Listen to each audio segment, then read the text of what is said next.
Hello friends, welcome to the part 2 of the farmers protest video of Delhi Career Group. My name is Munish. Friends, in this part of the video we will mainly focus on the 3 bills which have been passed और जिनके कारण आप देख रहे हो यहाँ पे ये प्रोटेस्ट चल रहे हैं। इसके साथ साथ जो भी यूपीएससी और डिफेंस एग्जाम्स के लिए इंपॉर्टेंट क्वेश्चंस बनते हैं करंट अफेयर से और इस पूरे के पूरे टॉपिक से, वो सब हम डिस्कस करेंगे इस वीडियो के अंदर। आई होप फ्रेंड्स आपने इसका पार्ट 1 जरूर देखा है। अगर नहीं देखा please do watch the part 1 of this video also, because उसमें कुछ ऐसे इंपॉर्टेंट प्रावधान डिस्कस किए गए थे जो इस वीडियो का लेआउट एक्सप्लेन करते हैं। सो जिन्होंने नहीं देखा please do watch that also, and in this part of the video will cover all the other postulates also. Let's begin now without wasting any time. Friends, आगे बढ़ने से पहले let's have a look upon the important key points of this video. सबसे पहला friends आएगा national farmers day. This is important from India's point of view जो discuss करना है यहाँ पे। Then the 3 names of the bills. Next is farmers apprehensions. Farmers के क्या क्या ऐसे रीजंस हैं जिसके कारण वो प्रोटेस्ट कर रहे हैं। Next coming in the series is Shanta Kumar Committee. Friends, this is very important from the UPSC exams point of view, जहाँ से क्वेश्चन की प्रोबेबिलिटी बनती है। Next is governments view point. What is the view point of government? Government अपने bills को endorse करने के लिए क्या क्या व्यू पॉइंट दे रही है। Next comes is the stake holders in the bills. Friends, stake holder होते हैं वो लोग जिनको बिल के पास होने से नुकसान या फायदा होगा। Next all the details of the 3 farm bills. Friends, ये वो तीनों बिल्स हैं जिनके कारण यहाँ पे प्रोटेस्ट हो रहे हैं दिल्ली के अंदर। Now, one important question from the UPSC point is the features of these bills. Features आपको जानने बहुत ज़रूरी हैं, and we'll cover all the points in the detail. The Farmers Produce and Trade and Commerce Bill 2020, followed by the Farmers Agreement of Price Assurance and Farm Services Bill. Finally, Essential Commodities Bill 2020. ये तीनों के तीनों bills हैं जो हम discuss करेंगे। Next will be the drawbacks of the bills. क्या क्या इन बिल्स में खामियां हैं जिनके कारण प्रोटेस्ट और बढ़ता जा रहा है। Finally the future options available now. I hope friends आपने डीसीजी चैनल को सब्सक्राइब जरूर किया। अगर नहीं किया तो जल्दी से जल्दी सब्सक्राइब करें so that you can get the fresh updates on timely basis. Let's proceed now. सबसे पहला आता है नेशनल फार्मर्स डे। 23 दिसंबर को हमारी कंट्री के अंदर नेशनल फार्मर्स डे सेलिब्रेट होता है on the birth anniversary of former prime minister Chaudhary Charan Singh, जो कि किसान नेता थे। आगे बढ़ने से पहले फ्रेंड्स मैं एक कोट डिस्कस करना चाहूँगा जो कि अमेरिका के राष्ट्रपति जो पहले थे, फर्स्ट प्रेसिडेंट जॉर्ज वॉशिंगटन ने दिया था। That is agriculture is the most healthful, most useful and most noble employment of a man. हालात ऐसे पैदा हो गए हैं कि हमारे देश के फार्मर्स रोड पे हैं और प्रोटेस्ट कर रहे हैं। Let's proceed now. These are the 3 farm bills. Friends, यहाँ पे आप देख सकते हैं सबसे पहला जो बिल है फ्रेंड्स फोकस करता है ट्रेड और कॉमर्स के बारे में। देखिए, इसमें मेनली चीज़ जो आएगा वो फार्मर जो है अपना प्रोड्यूस जो है उसकी खेत का, उसको एक स्टेट से बाहर जाकर किसी भी स्टेट में बेच सकता है। Even with in the state also, अगर वो एक डिस्ट्रिक्ट में है तो वहाँ से भी किसी और डिस्ट्रिक्ट में जाकर सेल कर सकता है। इसका मेन जो ऑब्जेक्टिव है that is to make the farmer free from APMC, जिसको मंडीज बोलते हैं रीजनल लैंग्वेज के अंदर। APMCs, agricultural produce market committees, इनसे जो है फार्मर्स को जो है इंडिपेंडेंट करने का प्रावधान है गवर्नमेंट का। Next is the bill that focus on mainly on the agreement of price assurance and farm services. देखिए, यहाँ पे एक सबसे इंपॉर्टेंट टर्म आएगा कॉन्ट्रैक्ट फार्मिंग। देखिए, कॉन्ट्रैक्ट फार्मिंग जो है ये बहुत ही यूनिक पार्ट है समझने वाला। कॉन्ट्रैक्ट फार्मिंग जो है, देखिए एक फार्मर है और एक बायर होगा मार्केट में। Buyer can be any company, may be MNC, even company के बिहाफ पे कोई इंडिविजुअल पर्सन भी हो सकता है अपनी कैपेसिटी के अंदर। अब जो भी वीट या कोई भी और क्रॉप जो है किसान अपने खेत में उगाने वाला था, कंपनी और फार्मर के बीच में एग्रीमेंट साइन होगा। जो भी उसके पोस्टुलेट्स फीचर्स होंगे वो दोनों को फॉलो करने पड़ेंगे as such. So this is something that is creating lot of hurdles in the mindset of the farmers. And finally जो लास्ट है friends that is essential commodities bill. इसमें फ्रेंड्स होता है कि हमारी सोसाइटी के अंदर कुछ ऐसे रोज़मर्रा की ज़रूरतें पूरी करने वाले जो एस्पेक्ट्स होते हैं, बहुत सारे प्रोडक्ट्स होते हैं जो लोगों को जीने के लिए चाहिए, उनकी होर्डिंग होती है सोसाइटी में कई बार। तो उस होर्डिंग को रोकने के लिए गवर्नमेंट ने कुछ ऐसे रूल्स एंड रेगुलेशंस इस बिल के अंदर पास किए हैं जो आने वाले टाइम पे हमें दिखेंगे। So these are the basic ideas regarding these bills, although will cover the details of these bills also in the further part of this video. Let's analyse the farmers apprehensions one by one. देखिए, हमारे पास यहाँ पे 4 to 5 farmers apprehensions हैं। उनमें सबसे पहला आता है एमएसपी को लेकर, that is minimum support price. यहाँ पे आप देख सकते हैं जो गवर्नमेंट ऑफ इंडिया के जो बिल्स हैं ऑल्दो वो फ्री मार्केट पॉलिसी को एंडोर्स करते हैं, बट कहीं ना कहीं फार्मर्स की सबसे पहली एप्रीहेंशन है वो मिनिमम सपोर्ट प्राइस को टारगेट करता है। देखिए, मिनिमम सपोर्ट प्राइस जो है वो गवर्नमेंट ऑफ इंडिया प्रोवाइड करती है फार्मर्स को। मान लीजिए कोई फार्मर है, वो अपना प्रोड्यूस उगाते हैं, वीट है। अब उगाने के बाद उनके पास एक फैसिलिटी है कि नियर बाय मंडी में जाकर वो गवर्नमेंट ऑफ इंडिया की तरफ से फिक्स किया गया एक मिनिमम प्राइस है जिसके ऊपर वो बेचेंगे उस मंडी के अंदर। और ये जो एमएसपी है ये फार्मर्स को सिक्योरिटी प्रोवाइड करती है अगेंस्ट देयर प्रोडक्शन। पॉसिबिलिटी है कि उनका कॉस्ट ज़्यादा हो, ओपन मार्केट के अंदर उनका जो प्राइस होगा वो उससे भी कम हो जो उनका खर्चा आया था। सो ओवरऑल एमएसपी जो है वो फार्मर्स को एक गारंटी सेफ्टी देता है कि जो उनका प्राइस है जो गवर्नमेंट ऑफ इंडिया की तरफ से सेट किया जाता है MSP, that is more than the production cost of the farmers. इसको लेकर जो फार्मर्स हैं उनके बीच में एक हर्डल बना हुआ है। यहाँ पे फ्रेंड्स यूपीएससी की तरफ से क्वेश्चन पूछा जाता है that which is the statutory body that decides the MSP. यहाँ पे friends please this is very important, the statutory body is CACP, please remember this, CACP, commission for agricultural costs and prices. देखिए statutory body वो होता है जो parliament of India की तरफ से जब कोई बिल पास होगा तो उसको एक स्टैच्यूटरी स्टेटस मिलेगा। So overall this agency that is the statutory body, it decides the MSP, और ये गवर्नमेंट ऑफ इंडिया की जो फार्मर्स मिनिस्ट्री है उसी का एक डिपार्टमेंट के तौर पे भी काम करता है। Next apprehension is federal angle. देखिए फेडरल एंगल होता क्या है, हमारे देश की जो सेंट्रल गवर्नमेंट है उनका कंट्रोल पूरी कंट्री पे होता है, पूरी कंट्री पे उनके जो डिसीजंस है वो फिजिबल रहते हैं। लेकिन स्टेट गवर्नमेंट्स का अपना दायरा फिक्स है, नियर अबाउट 28 स्टेट्स हैं हमारी कंट्री के अंदर, यहाँ पे आप मैप में देख सकते हैं। तो सारी स्टेट गवर्नमेंट्स अपने दायरे में काम करती हैं। Division of powers between central and state government that is related to the federal angle. यहाँ पे एक बहुत ही इंपॉर्टेंट चीज़ जो समझने वाली यूपीएससी पॉइंट ऑफ व्यू से, दैट इज हमारे संविधान का 7th शेड्यूल है जो है। 7th शेड्यूल के अंदर फ्रेंड्स 3 लिस्ट आती हैं, यूनियन लिस्ट, स्टेट लिस्ट और कॉन्करेंट लिस्ट। स्टेट लिस्ट के अंदर बहुत सारे सब्जेक्ट्स हैं as compare to the others also. उसी में फ्रेंड्स 2 कंसेप्ट यहाँ पे आएंगे, एक होता है ट्रेड का और दूसरा होता है एग्रीकल्चर का। बट गवर्नमेंट ऑफ इंडिया ने जो लेटेस्ट बिल पास की है उनमें से एक बिल जो है that is this one, farmers produce trade and commerce bill 2020। ये बिल जो है फ्रेंड्स, इस बिल के तहत सेंट्रल गवर्नमेंट के पास बहुत ज़्यादा पावर आ गई है to control the various aspects of the trade with regard to the agriculture only. वो ऑर्डर्स इशू कर सकते हैं स्टेट गवर्नमेंट्स को, और इसीलिए जो स्टेट गवर्नमेंट्स है उनको यहाँ पे रिसेंटमेंट शो करना पड़ रहा है and they are having the lot of objections with this very particular decision of the central government. Next apprehension is lack of consultation. Friends यहाँ पे आप देख सकते हो, देखिए अगर सोसाइटी में कोई भी बड़ा डिसीजन होता है तो उसमें जो इन्वॉल्व होते हैं स्टेक होल्डर्स, तो उनको कॉन्फिडेंस में लिया जाता है with regard to the public sector unions और the public sector government decisions. But यहाँ पे गवर्नमेंट ने जो बिल पास किया, पहली चीज़ तो बहुत ही इनडायरेक्ट वे से ऑर्डिनेंस रूट के थ्रू पास किया गया था। We have already discussed about this in the part 1 of this video. और दूसरी चीज़ जो है, गवर्नमेंट ने ट्रेड जोन्स बनाने का जो है दायरा यहाँ पे बढ़ा दिया अपना। They will allow formation of new trade zones to come up outside the APMC area, agriculture produce market committee areas जो होते हैं, जिनको हम मंडीज बोलते हैं रीजनल लैंग्वेज के अंदर मंडीज।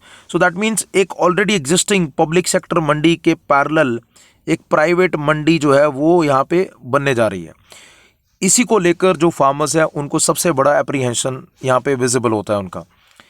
इसका नुकसान क्या होगा? फार्मर्स की एप्रीहेंशन है दैट मिनिमम सपोर्ट प्राइस जो उनको मिलता है कहीं ना कहीं वो एग्जिट हो जाएगा, यहाँ से वो खत्म हो जाएगा।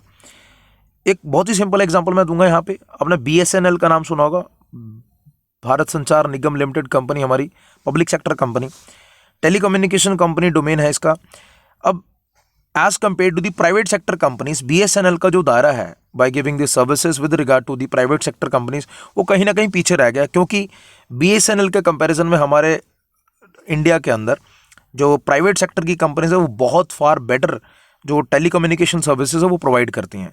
So that means private sector का एक दायरा बढ़ा दो और पब्लिक सेक्टर का कम कर दो। सो this is also one of the way to depreciate the value of the public sector companies. So that's why the farmers are having very big apprehension with regard to this only. Next apprehension is absence of any regulation in non-APMC mandis. देखिए non-APMC mandis वही हैं private mandis जिनको हमने पिछले part में discuss किया था। These are the private mandis only. So overall जो एग्जिस्टिंग बिल्स हैं, जो हमारे नए बिल पास किए हैं गवर्नमेंट ऑफ इंडिया ने, वो बिल्स कहीं ना कहीं कॉर्पोरेट इंटरेस्ट को फेवर करते हैं at the cost of the farmers only. जो भी किसान अपना खेत में उगाएंगे, जो उनका प्रोडक्ट होगा वो प्राइवेट जो मंडी जो ये वहाँ पे भी बिकेगा। सो कॉम्पिटिशन तो इनडायरेक्टली इंक्रीज होगा ही होगा, बट कहीं ना कहीं वहाँ पे जो प्राइवेट सेक्टर की जो मेन कॉर्पोरेट्स होंगे उनका ज़्यादा कंट्रोल बढ़ेगा and that's why the farmers are having this as a very big apprehension. So इसको रिजॉल्व करना बहुत ही ज़रूरी है। Finally the last apprehension of farmers is non favourable market conditions. यहाँ पे आप देख सकते हैं, देखिए फार्मर्स की एक एप्रीहेंशन है, जो वो उगाते हैं उसमें उनका जो खर्चा है वो बहुत बढ़ता जा रहा है, आने वाले टाइम में भी ये बढ़ेगा। लेकिन अगर फ्री मार्केट बेस्ड फ्रेमवर्क लाया जाएगा, जैसे प्राइवेट मंडीज आएंगी, तो उसमें पॉसिबिलिटी है कि उनका खर्चा भी पूरा नहीं हो सकता that means they will B at the loss. Secondly, जो इंडिया का एक्सपीरियंस है, specifically talking about the Bihar state, यहाँ पे आप देख सकते हैं बिहार का एक्सपीरियंस जो है वो शो करता है कि एपीएमसी जो मार्केट कमेटीज जो थी वो कामयाब नहीं थी, and that's why in 2006 Nitish Kumar was the CM also and he abolished it in Bihar. And after abolition of these mandis also farmers की जो स्टेटस है as compare to the Punjab and Haryana farmers, they were not at par. So that's why the previous experience shows कि कहीं ना कहीं इसमें भी loop holes होने के चांसेस रहते हैं। देखिए, फार्मर्स यही चीज़ कह रहे हैं कि अगर एक बार गलती हो तो गलती से सीख लेनी चाहिए, यही समझदारी में आता है।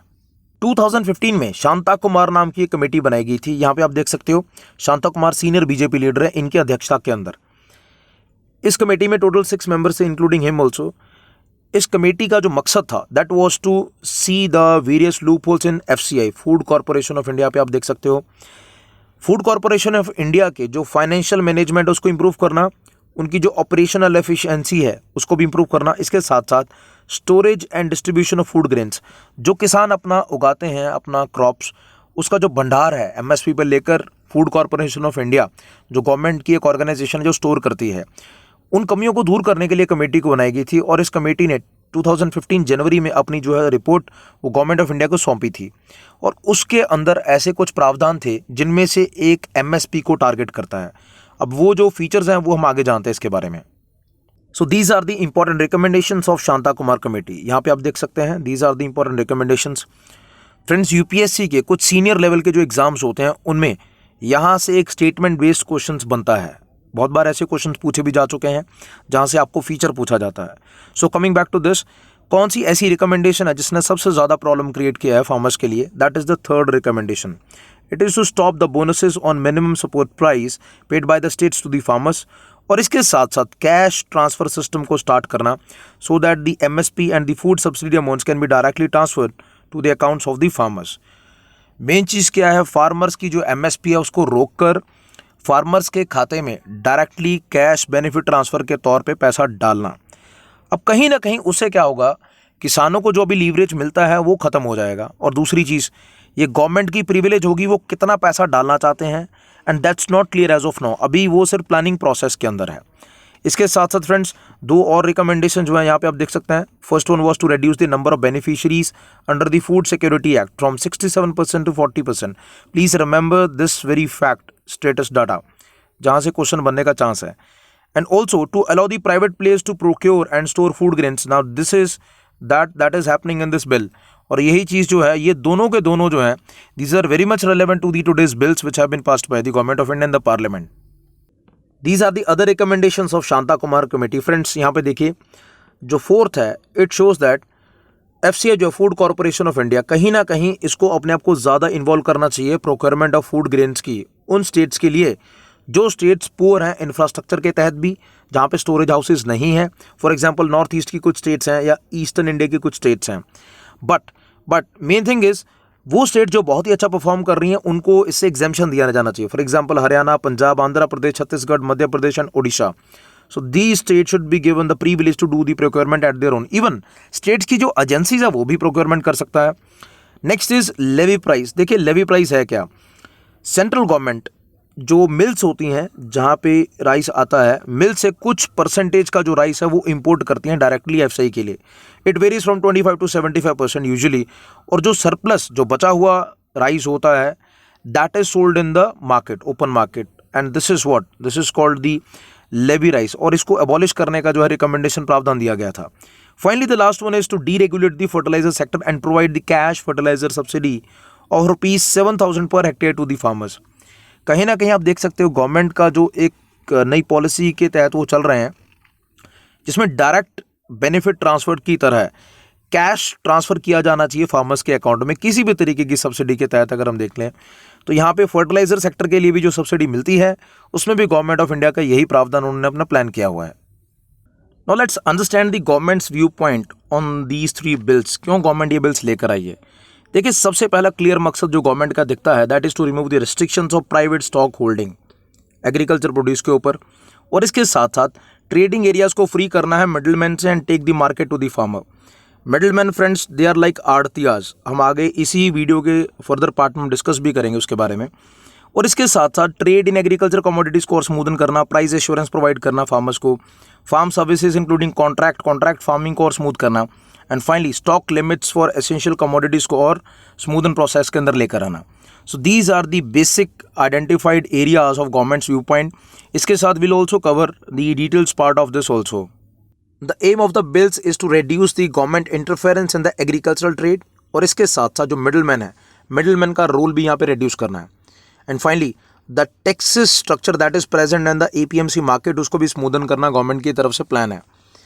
एक और सबसे बड़ी चीज़ यहाँ पे आती है, फार्मर्स जो है अपना जो प्रोड्यूस है उसको न्यू ट्रेड जोन्स में सेल कर सकते हैं, the private mandis so called जो प्रेजेंट होगी यहाँ पे। और इसके साथ साथ जो मंडी फीस होती हैं, जो टैक्स लगाते थे आड़तियास उस टाइम पे, पहले जैसे सिस्टम चलता था, उसको भी यहाँ से कम किया जाएगा, रिड्यूस किया जाएगा with the passage of time. एक सबसे इंपॉर्टेंट जो टारगेट है गवर्नमेंट का, that is to improve the interstate and the intrastate trade of the agricultural products and the crops, and it will help in creating the contract farming. लेकिन contract farming के जो कहीं ना कहीं apprehensions हैं वो ऑलरेडी हम डिस्कस भी कर चुके हैं। Further part of this video also will also discuss about them. In bills के तहत गवर्नमेंट फार्मर्स प्रोड्यूसर ऑर्गेनाइजेशन बनाना चाहती है, बहुत ही लार्ज स्केल पे। ये कहीं ना कहीं फार्मर फ्रेंडली एनवायरनमेंट बनाएगा इनडायरेक्टली। इससे फ़ायदा होगा स्मॉल प्लेयर्स को, स्मॉल फार्मर्स को, जो अपना प्रोड्यूस है डायरेक्टली सेल कर सकता है प्राइवेट इंडिविजुअल्स एंटिटीज़ को।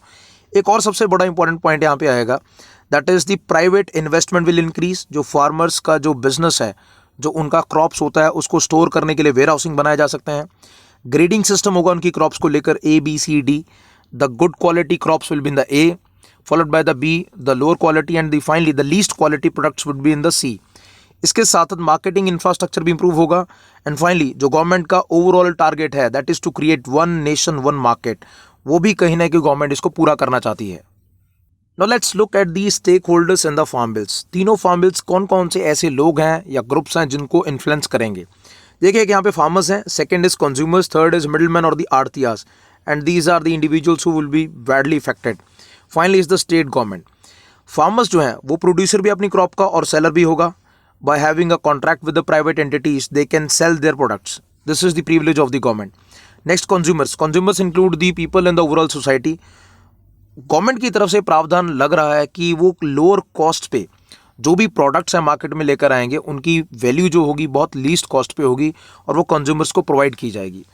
Next is arhtiyas. देखिए कहीं ना कहीं अगर मैं बात करूँ पंजाब और हरियाणा की, these are the two states in which MSP had the benefit, और यहीं पे आड़तियास का सबसे ज़्यादा कंट्रोल था।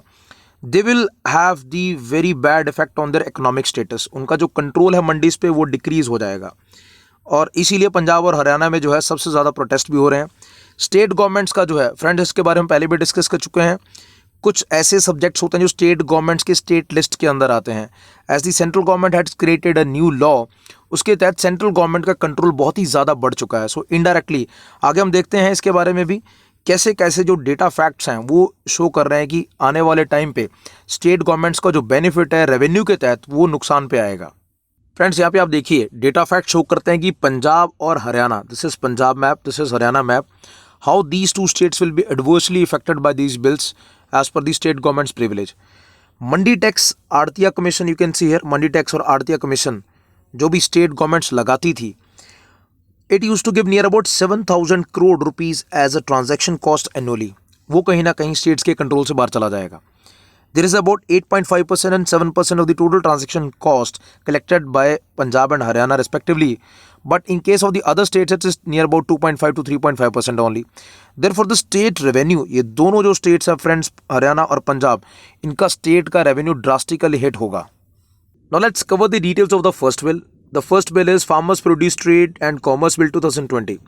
देखिए गवर्नमेंट जो है कहीं ना कहीं ऐसा एनवायरमेंट इकोसिस्टम बनाना चाहती है जिसके तहत फार्मर्स और ट्रेडर्स जो हैं वो एंजॉय कर सकते हैं freedom of choice relating to the sale and purchase of the farmers produce. जो भी उनका क्रॉप होगा उसको सेल करना, परचेज करना, वो फार्मर्स को प्रिविलेज देना चाहते हैं। This is the main objective. Second is creating electronic trading market. I will share a important concept here that is called E-NAM. Please understand this is E-NAM, electronic national agriculture marketing. 14 अप्रैल 2016 को ये launch हुआ था government of India की तरफ से। इसका मकसद था पूरी की पूरी हमारी कंट्री के अंदर जितने भी APMC मंडीज़ हैं उनको वर्चुअल माध्यम से आपस में कनेक्ट, नेटवर्क के थ्रू कनेक्ट करना, so that the farmers can sell out their products from one state to the other also. Overall कहीं ना कहीं इन 2020 as per the latest reports इसका फ़ायदा हुआ है। कुछ अमाउंट ऑफ जो इंडिविजुअल्स फार्मर्स हैं उनका रेशो जो है वो बढ़ता जा रहा है। But considering the lower level farmers, हमारे देश के अंदर बहुत सारे ऐसे फार्मर्स भी हैं जो उतने ज़्यादा एजुकेटेड नहीं है, they have no idea how to use the internet also. So there is the loophole that lies कि ई नैम को कैसे स्मूथली प्रोसेस किया जाए रूरल, एक्सट्रीम रूरल एरियाज़ में, जहाँ पे फार्मर्स के पास क्रॉप्स तो हैं but they have no knowledge how to sell that. Government of India की तरफ से किसानों के लिए ये फ़ायदे गिनाए जा रहे हैं। सबसे पहला आता है सेलिंग ऑप्शन का। फार्मर्स जो है अपने क्रॉप का, अपने प्रोड्यूस का कहीं भी बेच सकते हैं। They can sell their produce by more than one channel of APMC market. Second is to promote the trade. Barrier free interstate और इंट्रास्टेट का जो ट्रेड और कॉमर्स है उनको स्मूदन करने का प्रोसेस गवर्नमेंट किसानों को दिखा रही है। Finally the most important one is the one India one agriculture market. ये एक बैरियर फ्लैगशिप प्रोग्राम दिख रहा है जो लॉन्ग टर्म में कंप्लीट होने का चांस है। And that's what government's aim is to create additional trading opportunities outside the APMC market yards, जिसको हम बोलते हैं private mandis. And private mandis में फ्रेंड्स जो है एमएनसीज और private individuals who are having lot of money and who are into the business of the sector, they will be having the privilege to enter. Now let's cover the details of the second bill, the Farmers Agreement of Price Assurance and Farm Services Bill 2020. देखिए सबसे पहला प्रावधान यहाँ पे आता है national framework on farming agreements. Indirectly इसको बोलते हैं कॉन्ट्रैक्ट फार्मिंग। कॉन्ट्रैक्ट फार्मिंग जो है एक फार्मर और एक प्राइवेट एंटिटी, कोई वो कंपनी भी हो सकती है, कोई भी इंडिविजुअल भी हो सकता है, दोनों के बीच में एग्रीमेंट साइन होगा with regard to the product और द क्रॉप्स। देखिए यहाँ पे ये फार्मर है, you can see this image, और ये इसकी क्रॉप है। Considering there is a company C, और कंपनी और फार्मर के बीच में एक एग्रीमेंट साइन होगा before the beginning of the season. Crops का जो बीज है उसको लगाने से पहले एग्रीमेंट साइन होगा। Everything will be fixed in that agreement only.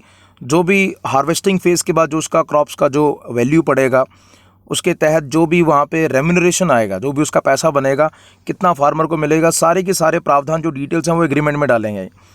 लेकिन यहाँ पे सबसे बड़ा चैलेंज है फार्मर्स के लिए, because they are not that much extremely educated that they can handle these agreements at their own. सारे फार्मर्स नहीं कर सकते हैं। ऑल्दो हमारे आज की अगर हम जनरेशन की बात करते हैं, बहुत सारी फार्मर फैमिलीज़ में एजुकेटेड इंडिविजुअल्स भी हैं, दे can handle also indirectly. But ground reality में 1947 से लेकर 2020 के बीच में इतनी सारी गवर्नमेंट्स आई हैं, पहले भी बहुत सारे बिल्स बने हैं, लेकिन जो बिल्स बनते हैं उनके प्रावधान ग्राउंड रियलिटी पे प्रैक्टिकली इंपोज नहीं होते हैं। This is the biggest challenge.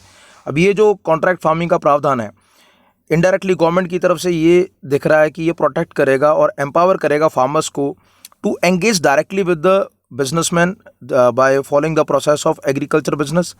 इसके साथ साथ एक्सपोर्टर्स, लार्ज रिटेलर्स के बिजनेस के साथ। सो ओवरऑल गवर्नमेंट की तरफ से जो चीज़ दिखाई जा रही है, प्रैक्टिकली उसके क्या कॉन्सिक्वेंसेज होंगे, that time will only tell. Moving for the next is the mutual agreed price. जैसे हमने अभी बात किया, जो भी प्राइस होगा, म्यूचुअल एग्रीमेंट होगा, उसके तहत सारा वो फिक्स किया जाएगा। These are the benefits of the second bill that is related to the price assurance shown by the government. Number one is the level playing field. देखिए सबसे सिंपल चीज़ यहाँ पे समझने वाली है, ये लॉ जो है, लेजिस्लेशन मीन्स लॉ, ये एम्पावर करेगा किसानों को, फार्मर्स को, for engaging with various stake holders in the business directly. यहाँ पे एक बहुत अच्छा फ्लो चार्ट दे रखा है, please see this. Now the present existing system is this one. Producer है, एजेंट ब्रोकर है, होलसेलर, डिस्ट्रीब्यूशन है, रिटेलर और कंज्यूमर है। Sometimes this agent scenario this works as the barrier. This is what government is saying. But कहीं ना कहीं government इस चीज़ को हटाकर they want to move towards the second channel, and with the passage of time they will further improve toward the next channel also. वो हालात और टाइम के हिसाब से पता लगेगा। सो जो इंटरमीडिएटरी प्रेजेंस है, गवर्नमेंट का टारगेट है उसको हटाना, और ये गवर्नमेंट अपने चैलेंज को जो है इसको मान के चल रही है, and they are working towards it very seriously. Next is the transfer of the risk. देखिए पहले अगर किसान की जो फसल है, कभी भी हालात कुदरत के तौर पे हालात ख़राब होते हैं, some kind of natural mishappening happens, so because of that जो फसल होती है किसानों की, वो उसको पूरा नुकसान होता है। अगर कॉन्ट्रैक्ट फार्मिंग आती है, इसका बेनिफिट गवर्नमेंट ये दिखा रही है कि जो एग्रीमेंट साइन होने के बाद अगर फसल को कोई भी नुकसान होता है बिकॉज ऑफ एनी रीज़न, तो उसका सारा का सारा जो रिस्पॉन्सिबिलिटी है वो स्पॉन्सर कंपनी का होगा, फार्मर का नहीं होगा। देखने में बहुत ही अच्छा पॉइंट लग रहा है।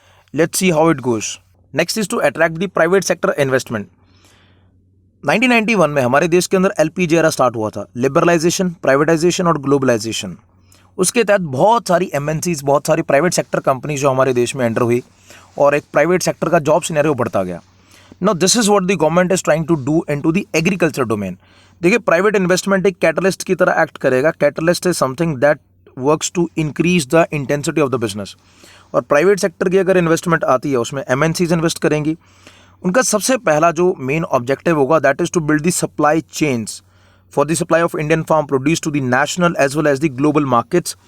और इसके साथ साथ एग्रीकल्चर का जो इंफ्रास्ट्रक्चर है उसको इंप्रूव करना। एक बहुत इंपॉर्टेंट चीज़ यहाँ पे समझने वाली है, that is EXIM bank. What is EXIM bank? देखिए, EXIM bank is the export import bank of India. ये वो बैंक है जो पैसा देता है इंटरनेशनल ट्रेड करने के लिए हमारे कंसर्न्ड एंटरप्रेन्योर्स को। अगर कोई भी बिजनेस है हमारे देश का, फॉर एग्जांपल मैं एप्पल्स का एग्जांपल लूँगा। अगर एप्पल बिजनेस है हमारे देश के अंदर, नॉर्थ इंडिया से जम्मू कश्मीर, हिमाचल प्रदेश, बहुत सारी स्टेट्स हैं जो इस बिज़नेस में डील करती हैं, तो यहाँ से एप्पल्स को एक्सपोर्ट किया जाता है यूरोपियन कंट्रीज़ में भी, गल्फ कंट्रीज़ में भी। And similar to this Alphonso mango, southern India से हमारा अल्फोंसो मैंगो फेमस है, that is also send to the European countries. अब इसके तहत जो पैसा चाहिए बिजनेस करने के लिए, वो पैसा जो है एग्जिम बैंक प्रोवाइड करता है। And in this business also this will also add in to this attractive private sector investment. Although private companies के पास जितना पैसा होगा वो अपना भी लगाएंगे, but they will also take the help of the EXIM bank to promote the business at the global level. And finally the last one is the to eliminate the intermediaries, जो भी मिडिल मैन उनको हटाना। Finally this is the third bill, the essential commodities bill 2020। देखिए, 1955 के अंदर भी हमारा same नाम का एक बिल आया था, द एसेंशियल कमोडिटीज बिल 1955। उसके जो भी प्रावधान थे वो अभी तक लागू थे और वो चल रहे थे। अब 2020 में ये जो बिल आया है, इसके अंदर अब यहाँ पे देखिए सब सेक्शन 1A ऐड किया गया है अंडर दी सेक्शन 3। जो ऑलरेडी एग्जिस्टिंग बिल था 1955 का, अंदर उसके अंदर सेक्शन 3 था, उसके अंदर भी ये सब सेक्शन 1A ऐड किया गया। Now what is there in this sub section? इसके तहत गवर्नमेंट के पास, सेंट्रल गवर्नमेंट के पास एक्सट्रीम पावर है to deregulate the commodities such as cereals, pulses, oil seeds, edible oils, onion and potatoes. यहाँ पे समझने वाली चीज़ है, देखिए, अगर देश में 4 ऐसे हालात पैदा हों तभी गवर्नमेंट जो है इन सारी कमोडिटीज़ का प्रोडक्शन, सप्लाई, डिस्ट्रीब्यूशन उनको कर्टेल भी कर सकते हैं, कंट्रोल भी कर सकती है। First one will be the war, अगर किसी देश के साथ हमारी वॉर होती है। Second will be the case of famine, अगर हालात ख़राब होते हैं, यहाँ पे खाने की जो चीज़ें हैं वो अवेलेबल नहीं रहती हैं। And third will be extraordinary price rise, that is called the extreme inflation, अगर हालात प्राइसेस जो हैं बहुत ज़्यादा बढ़ जाएं। And finally the last will be because of any natural calamity, because of that the prices will be again rising a lot. So ऐसे 4 conditions के तहत गवर्नमेंट जो है इन सारे कमोडिटीज़ का जो प्राइस है और इसके साथ साथ इनकी जो प्रोडक्शन, डिस्ट्रीब्यूशन है उसको कंट्रोल कर सकती है। इन बिल्स के कुछ प्रावधान जो हैं वो कुछ ऐसे एंटिटीज़ उन पर लागू नहीं होते हैं। फॉर एग्जांपल द प्रोसेसर्स और the value chain participants. Mainly जो है यहाँ पे कंडीशन रखा गया है स्टॉक लिमिट का। अगर कोई भी प्राइवेट एंटिटी जो इस एग्रीकल्चर डोमेन कॉन्ट्रैक्ट फार्मिंग के अंदर आएगा, इस बिजनेस के अंदर आएगा, अगर वो सीलिंग लिमिट को फॉलो करता है, सीलिंग लिमिट वो होता है the maximum amount of the limit that is fixed by the government to store it. For example, अगर मैं यहाँ पे एग्जांपल लेता हूँ वीट का, अगर गवर्नमेंट की तरफ से 50 लाख टन्स जो है वीट, वो स्टोरेज कैपेसिटी अलाउड है। अगर उसके नीचे प्रावधान के तहत जो भी बिजनेस एंटिटी काम कर रही है वो रखते हैं, तो उनके ऊपर बिल्स के जो कंडीशंस है वो फिजिबल नहीं होंगे। Now let's look at the drawbacks of the respective bills जो भी विजिबल है यहाँ पे। सबसे पहला आता है drawbacks of trade and commerce bill 2020। Number 1, देखिए, इसके तहत जो मंडीज है, मंडी सिस्टम जो ऑपरेट कर रहा है अंडर द APMC लॉ, वो एबॉलिश हो जाएगा, वो खत्म हो जाएगा। और इसके साथ साथ जो फार्मर्स हैं उनके लिए कंपल्शन बन जाएगा, that is they need to sell their crops to the corporate companies at 1.5 price only. Because private entities जो कंपनीज होती हैं उनका अपना एक रूल एंड रेगुलेशन चलेगा, उनके हिसाब से फार्मर्स को एक्ट करना पड़ेगा। अगर मंडी सिस्टम कम्प्लीटली एबॉलिश होता है तो इसके साथ जो MSP का प्रावधान है वो भी खत्म हो जाएगा। There will be no purchase of the crops on MSP। पहले भी जो फार्मर्स का जो प्रोड्यूस होता है वो एक स्टेट से दूसरी स्टेट में जाता था एज सच, बट कहीं ना कहीं जो प्रोविजंस हैं, the new provisions which have been added in the new law, वो कहीं ना कहीं कॉर्पोरेट इंटरेस्ट को फेवर करते हैं indirectly. And the next one, this is very important to be understood. I will give a very recent example यहाँ पे। देखिए farmers will be expose to the risk of fraud, यहाँ पे fraud होने का चांस है due to the entry of the people without licence और registration. Until and unless there is a loophole of license or registration, there is a possibility of fraud also. दिसंबर 2020 के अंदर ही मध्य प्रदेश के अंदर कॉन्ट्रैक्ट फार्मिंग के तहत कुछ farmers जो हैं वो अपना बिजनेस कर रहे थे. जिस प्राइवेट कंपनी ने उनके साथ कॉन्ट्रैक्ट किया हुआ था, उनके जो चेक्स थे after the sale of the crops, जो उनके चेक्स थे वो बाउंस हो चुके हैं. So they have again been rendered at the place where they started. So overall these kinds of frauds might be possible. Finally, the last one is, in case of any dispute in the business with the corporate buyer, there will be a danger for farmers' interest being ignored, because farmers के पास उतनी leverage नहीं होती कि वो बहुत बड़े corporate घराने के साथ टक्कर ले सके और वो कोर्ट में जा सके. क्योंकि अभी रिसेंटली जो भी प्रावधान है इसके अंदर, अभी गवर्नमेंट ने जो है SDM, रीजनल एरिया के जो SDM उनके पास पावर दे रखी थी, और जो कोर्ट का प्रावधान है वो अभी रोक रखा था इसके अंदर. But after the protest increased, तो गवर्नमेंट ने जो कोर्ट का चैनल है वो भी ओपन कर दिया है. But let's see how it goes. अभी के लिए कुछ भी क्लियर नहीं है. Everything is in the complex situation. These are the drawbacks of the price assurance bill 2020 and the essential commodities act 2020. सबसे पहले जो farmers fear losing their land and becoming slaves to the corporates. देखिए indirectly अगर एक farmer और company के बीच में कॉन्ट्रैक्ट होता है, क्योंकि अभी तक फीचर्स क्लियर नहीं है, इसको और समझने के लिए मैं एक बहुत ही पुराना एग्जांपल लूँगा जो भी हमारी सोसाइटी में एग्जिस्ट करता था. कुछ प्राइवेट कंपनीज़ के पेट्रोल पंप्स आए थे मार्केट के अंदर. There were certain petrol pumps. तो उन पेट्रोल पंप्स के बिजनेस के तहत फार्मर्स की ज़मीनें ली गई थी और फार्मर्स की ज़मीनों के तहत कॉन्ट्रैक्ट हुआ था, एग्रीमेंट हुआ था. And what happened later on, contract के तहत कंपनी जो है वो बैकआउट कर सकती हैं उस कॉन्ट्रैक्ट से, बट फार्मर बैकआउट नहीं कर सकते थे. सेकेंडली, कंपनी ने लोन लिया है उसी ज़मीन के ऊपर और जो फार्मर है he will be the party to repay the loan. So overall सही कहीं ना कहीं वो सारा का सारा बर्डन जो है वो फार्मर के ऊपर ही आता था. Similar to this there is a possibility that as of now, because there is no clear situation what is there in the features of the acts related to this, कहीं ना कहीं मैनिपुलेशन भी होगा आने वाले टाइम पे. So considering our previous experience, there is a possibility अगर ऐसा होता है तो फार्मर्स जो हैं अगर उनके ऊपर बर्डन आएगा, they will be compelled to sell their land. This will be the only option because they don't have the money. And the last one, these Essential Commodities Act, the features of this, they are also favorable to the corporate houses only.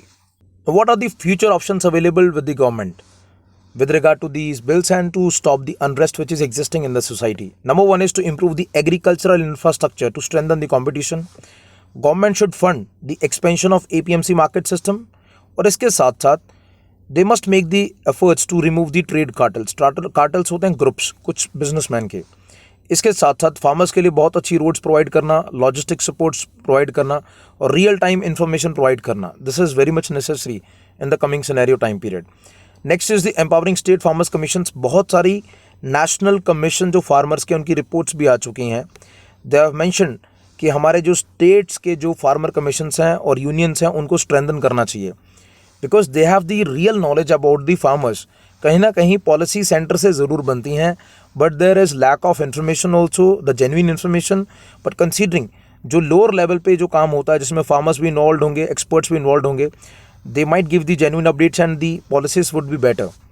The last one is the consensus building. देखिए ये बहुत ही ज़रूरी है, बड़े फैसलों में ये होना बहुत ज़रूरी है.